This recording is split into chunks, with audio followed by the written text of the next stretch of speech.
स्वागत है आप सभी का एशियन ट्रिकी जीके चैनल पर। तो इसके पिछले वीडियो में अब तक हम 60 महत्वपूर्ण प्रश्नों पर चर्चा कर चुके हैं जो विभिन्न प्रतियोगी परीक्षाओं में पूछा गया है और हर प्रश्न पर डिस्कस भी किया गया है। अगर वो वाला वीडियो आपसे छूटा है, आपने मिस किया है, तो आप शारीरिक शिक्षा वाले प्लेलिस्ट में जा करके आप उस वीडियो को देख सकते हैं। इसके अलावा आप हमारे व्हाट्सएप ग्रुप से जुड़ने के लिए डिस्क्रिप्शन बॉक्स में जाएं, वहां पर व्हाट्सएप लिंक दिया गया है, वहां से आप हमारे व्हाट्सएप ग्रुप से जुड़ें, जहां से आपको शारीरिक शिक्षा के पीडीएफ जो है आपको मिल सकते हैं। प्रश्न नंबर 61 देखिएगा। विश्व में शतरंज के खेल का नियंत्रण करने वाला निकाय और संस्था कौन सा है, ये बताना है। ये रहे 4 ऑप्शंस। ये परीक्षा केवीएस टीजीटी परीक्षा 2015 में पूछा गया था। तो इसका सही उत्तर हो जाएगा FIDE, यानी कि फेडरेशन इंटरनेशनल डेस इसिस। ये है वर्ल्ड चेस फेडरेशन की स्थापना। जी हाँ, ये वर्ल्ड फेडरेशन की स्थापना 20 जुलाई 1924 को फ्रांस की राजधानी पेरिस में हुई थी, जिसे अंतर्राष्ट्रीय ओलंपिक कमेटी ने वर्ष 1999 में एक अंतर्राष्ट्रीय स्पोर्ट्स फेडरेशन के रूप में मान्यता दी। अब यह युवाओं, महिलाओं और वरिष्ठ वर्ग आदि समूहों के लिए 40 से अधिक प्रकार की शतरंज प्रतियोगिताएं कराने वाली विश्व की एक बड़ी स्पोर्ट्स संस्था बन चुकी है। तो ये थी कुछ महत्वपूर्ण जानकारियां। Question number 62। जी हाँ, सभी प्रश्न अति महत्वपूर्ण। निम्नलिखित में से कौन सा खेल मंत्रालय द्वारा शुरू किया गया, नवीनतम वर्गीकरण में उच्च प्राथमिकता श्रेणी में शामिल नहीं किया गया है? तो इसका सही उत्तर हो जाएगा योग। जी हाँ, आइए इससे संबंधित कुछ और भी महत्वपूर्ण जानकारी अर्जित कर लेते हैं। जी हाँ, खेल मंत्रालय द्वारा 23 मार्च 2015 को जारी किए गए नवीनतम वर्गीकरण में उच्च प्राथमिकता वाले खेलों के अंतर्गत एथलेटिक्स, टेनिस, कुश्ती, भारोत्तोलन, बैडमिंटन, तीरंदाजी, हॉकी, शूटिंग, बॉक्सिंग शामिल है। स्पष्ट है कि इनमें योग को शामिल नहीं किया गया है। Question number 63। भारत सरकार द्वारा नेशनल एंटी डोपिंग एजेंसी की स्थापना किस वर्ष की गई? सही उत्तर हो जाएगा 2005 में। आइए इस पर विस्तृत जानकारी करें। जी हाँ, भारत सरकार द्वारा नेशनल एंटी डोपिंग एजेंसी की स्थापना पंजीकृत सोसाइटी के रूप में सोसाइटी पंजीकरण अधिनियम 1890 के तहत 24 नवंबर 2005 को हुई थी। वर्तमान में यह एक स्वायत्त यानी ऑटोनोमस संस्था है, जिसे देश के सभी खेल के संघ के साथ तालमेल बनाकर डोपिंग की समस्या को दूर करके खेलों के लिए स्वस्थ वातावरण बनाने का अधिकार है। क्वेश्चन नंबर 64 देखिएगा। जी हाँ, क्वेश्चन नंबर 64 है, खिलाड़ियों द्वारा प्रयोग किए गए नारकोटिक्स के विभिन्न प्रकार जो कि ओपियम तथा पॉपी प्लांट से लिए जाते हैं, वास्तव में उनके लिए किस रूप में कारगर सिद्ध होते हैं? ये रहे 4 ऑप्शन। सही उत्तर होगा दर्द विरोधी दवा के रूप में कारगर साबित होते हैं। Question number 65। जब खिलाड़ी एक ही समय पर विभिन्न प्रकार की स्टेरॉइड का सेवन करते हैं तो उसे क्या कहते हैं? इसका सही उत्तर हो जाएगा स्टेकिंग। जी हाँ, जब खिलाड़ी एक ही समय पर विभिन्न प्रकार की स्टेरॉइड का सेवन करते हैं तो उसे स्टेकिंग कहते हैं। बहुत ही महत्वपूर्ण प्रश्न। Question number 66। अंतरंगता के उद्देश्य के रूप में निम्नलिखित में से कौन सा कथन सही नहीं है, ये बताना है। तो इसके सही उत्तर होंगे, इसका सही उत्तर हो जाएगा ऑप्शन सी, केवल सी, यानी कि खेल का स्तर बेहतर करना। अब बात करते हैं इससे संबंधित कुछ और भी महत्वपूर्ण जानकारी। जी हाँ, खेल का स्तर बेहतर करना अंतरंगता के उद्देश्यों में शामिल नहीं है। अंतरंगता यानी इंट्राम्यूरल के निम्नलिखित उद्देश्य हैं: प्रत्येक विद्यार्थी को खेल कूद में भाग लेने का अवसर प्रदान करना, विद्यार्थियों के नेतृत्व के गुणों का विकास करना, सहयोग की भावना को विकसित करना, मनोरंजन प्रदान करना, खेल भावना को विकसित करना, इसके अलावा प्रतिभावान खिलाड़ियों का पता लगाना। अब बात करते हैं क्वेश्चन नंबर 67 की। जी हाँ, सही सुमेलित करें। आइए देखते हैं, इसका सुमेलित वाला पार्ट ही देख लेते हैं। जी हाँ, अखिल भारतीय खेल परिषद, जी हाँ, विभिन्न खेल संघों से संबंधित खिलाड़ियों का खेल स्तर प्राप्त कराना, ये इस संस्था का काम है। इसके अलावा आइए देखते हैं सेकंड वाला पॉइंट, नेताजी सुभाष चंद्र राष्ट्रीय खेल संस्थान। इसका काम क्या है? खेल के क्षेत्र में नवीनतम जानकारी उपलब्ध कराना। इसके अलावा केंद्रीय शारीरिक शिक्षा एवं मनोविनोद सलाहकार बोर्ड, इसका काम क्या है? खेल कार्यक्रमों पर सिफारिश देना। तो ये है काम विभिन्न संस्थाओं का, विभिन्न निकायों का। नेक्स्ट क्वेश्चन का भी सुमेलित आइए देख लेते हैं। क्वेश्चन नंबर 68 का सुमेलित क्या है ये देखते हैं। चुन्नी गोस्वामी ये खिलाड़ी का नाम है, वो किस खेल से जुड़ी हैं? फुटबॉल से। जबकि असलम शेर खान हॉकी से और अंजुम चोपड़ा क्रिकेट से जुड़ी हुई हैं। अब बात करते हैं क्वेश्चन नंबर 69 की।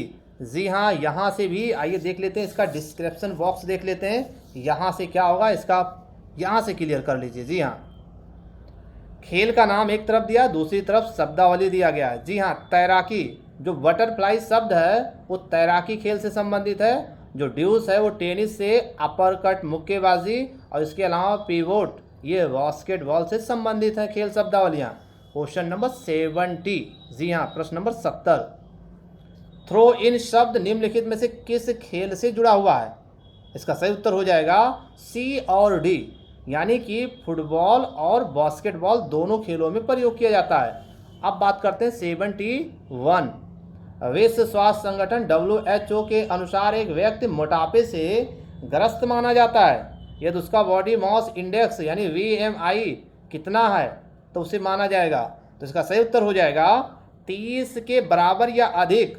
जी हाँ, BMI के द्वारा अधिक भार व मोटापे के लिए विश्व स्वास्थ्य संगठन की निम्नलिखित कसौटी निर्धारित की गई है। इस बॉक्स को आइए देख लेते हैं, यहाँ से कई तरीके से प्रश्न बनेगा। मोटापे से ग्रस्त इस श्रेणी में आएंगे 30 के बराबर या अधिक, जिसका BMI है वो मोटापे से ग्रस्त में आएंगे। जबकि 25 से 29.9 जिसका है वो अधिक भार मोटापे की संभावना वाले श्रेणी में आएंगे। जबकि 18.5 से 24.9 इस सामान्य भार श्रेणी में आएंगे। जबकि 18.5 से नीचे वाले वो कम भार श्रेणी में आएंगे। तो यहाँ से आपको कई तरीके से प्रश्न मिले, इसको भी आप देख लीजिए। क्वेश्चन नंबर 72, निम्नलिखित में से किस काल में प्राण और नाड़ियाँ चर्चा के महत्वपूर्ण विषय हैं और योग शब्द का प्रयोग तकनीकी अर्थ में किया गया है? ये रहे 4 ऑप्शंस। सही उत्तर क्या होगा? इसका सही उत्तर हो जाएगा उपनिषद काल। जी हाँ, नाड़ियाँ चर्चा के महत्वपूर्ण विषय हैं और योग शब्द का वर्णन तकनीकी अर्थ में किया गया है। Question number 73। जी हाँ, क्वेश्चन नंबर 73 देखिए, खमीर और कुकुरमुत्ता है, ये क्या है? ये किसके उदाहरण है? ये फफूद के उदाहरण है। जी हाँ, खमीर यानी ईस्ट, कुकुरमुत्ता यानी मशरूम, ये फफूद यानी कवक यानी फंजाई के उदाहरण हैं। Question number 74। जी हाँ, मिचली, उल्टी और दस्त किसके सबसे आम लक्षण हैं? तो ये रहे 4 ऑप्शंस। इसमें से कोई भी जो है देखिए स्टार बना हुआ, आइए इसका विस्तृत वाला जो डिस्क्रिप्शन बॉक्स है उसको देख लेते हैं। मिचली, उल्टी, दस्त भोजन एलर्जी के साथ साथ विषाक्त भोजनों के आम लक्षण हैं। आयोग ने इस प्रश्न को मूल्यांकन से बाहर कर दिया था क्योंकि भोजन विषाक्तता सैल्मोनेला वैसिलाई नामक जीवाणु के कारण होती है, जो सामान्यतः संक्रमित जल और भोज्य पदार्थों के माध्यम से फैलता है। तो इस क्वेश्चन का ये कॉन्सेप्ट था। क्वेश्चन नंबर 75, मरकरी का गुणांक कितना होता है? तो ये भी, इसमें भी ऑप्शन सही नहीं दिया है। आइए इसका बॉक्स देखते हैं, यहाँ से क्लियर क्या होता है। जी हाँ, मरकरी यानी पारा का आवर्त सारणी के डी ब्लॉक का अंतिम तत्व है। पारा यानी मरकरी आवर्त सारणी के डी ब्लॉक का अंतिम तत्व है। इसका परमाणु क्रमांक 80 तथा रासायनिक सूत्र Hg है। पारा साधारण ताप पर द्रव अवस्था में विद्यमान रहता है। mmHg दबाव मापन की एक इकाई है। 1 mmHg 1 टोर या 133 पॉइंट पास्कल के बराबर होता है। हालांकि प्रश्न सही ना होने के कारण आयोग द्वारा इस प्रश्न को निरस्त करते हुए मूल्यांकन से बाहर कर दिया। तो ये था इसका कॉन्सेप्ट, यहाँ से आप देख सकते हैं। क्वेश्चन नंबर 76, राजस्थान में शारीरिक शिक्षा व खेल विश्वविद्यालय स्थापित किया जाएगा कहाँ पर? ये 4 ऑप्शन दिए गए हैं, ये बताना। इसका सही उत्तर हो जाएगा झुंझुनू। जी हाँ, राजस्थान में शारीरिक शिक्षा व खेल विश्वविद्यालय झुंझुनू में स्थापित किया जाएगा। इस हेतु राजस्थान क्रीड़ा विश्वविद्यालय झुंझुनू अधिनियम 10 जून 2013 को प्रवृत्त हुआ? Question number 77। जी हाँ, 2013 में ये प्रश्न पूछा गया। गति का अध्ययन कहलाता है? जी हाँ, गति का अध्ययन क्या कहलाता है ये बताना है। सही उत्तर हो जाएगा गति विज्ञान। बहुत ही आसान प्रश्न है। जी हाँ, गति का अध्ययन गति विज्ञान कहलाता है। इसके अंतर्गत गति से प्राप्त ऊर्जा के प्रभाव एवं परिणाम का अध्ययन किया जाता है। क्वेश्चन नंबर 78 देख लेते हैं। किसी वस्तु के त्वरण में परिवर्तन इसे उत्पन्न कर रहे बल का प्रत्यक्ष समानुपाती और इसके द्रव्यमान का व्युत्क्रमानुपाती होता है। इसे न्यूटन के गति के नियम के रूप में जाना जाता है। तो इसका सही उत्तर क्या हो जाएगा ये बताना है आपको। इसका सही उत्तर हो जाएगा दूसरे नियम। जी हाँ, इस न्यूटन से संबंधित नियम को जानने के लिए आप जो है ट्रिक वाले प्लेलिस्ट में जाके देख सकते हैं। वहाँ न्यूटन जागते रहो, अगर ये लाइन याद कर लीजिए तो न्यूटन के जो तीनों नियम हैं वो इसी में छिपे हुए हैं। वे ट्रिकी अंदाज में चर्चा किया गया है, तो उसको आप देख सकते हैं। ट्रिकी जी के वाले प्लेलिस्ट में है। न्यूटन के दूसरे नियम को त्वरण का नियम भी कहते हैं। इसके अनुसार किसी वस्तु के त्वरण में परिवर्तन इसे उत्पन्न कर रहे बल का प्रत्यक्ष समानुपाती और इसके द्रव्यमान का व्युत्क्रमानुपाती होता है। क्वेश्चन नंबर 79 देखिए। न्यूटन का द्वितीय नियम। जी हाँ, न्यूटन का द्वितीय नियम कौन सा ये बताना है। ये रहे 4 ऑप्शन। सही उत्तर हो जाएगा त्वरण का नियम। जी हाँ, न्यूटन का, जैसे हमने ट्रिक में जो बताया है कि न्यूटन जागते रहो, अगर केवल इतना कर लीजिए जागते रहो तो जा से हो जाएगा जड़त्व का नियम, जा से क्या हो जाएगा जड़त्व का नियम, और गा से हो जाएगा गतिबल का नियम, और ते से हो जाएगा तैरने का नियम। जड़त्व का नियम प्रथम, गति का नियम दूसरा और तैरने का नियम तीसरा। तो वहाँ ट्रिक के अंदाज में और विस्तृत चर्चा भी किया गया है। तो आप प्लेलिस्ट जी के ट्रिक वाले प्लेलिस्ट में जा करके न्यूटन के तमाम जो प्रश्न बन रहे हैं वहाँ से आप देख सकते हैं। तो न्यूटन का द्वितीय नियम कौन सा है ये बताना। 79 का सी ऑप्शन हमने बताया त्वरण का नियम, ये द्वितीय नियम है। जी हाँ, त्वरण का नियम यानी जो गति बल का नियम है उसको त्वरण का नियम भी कहते हैं। तो वहाँ से आप देख सकते हो, विस्तृत जानकारी भी कर सकते हैं।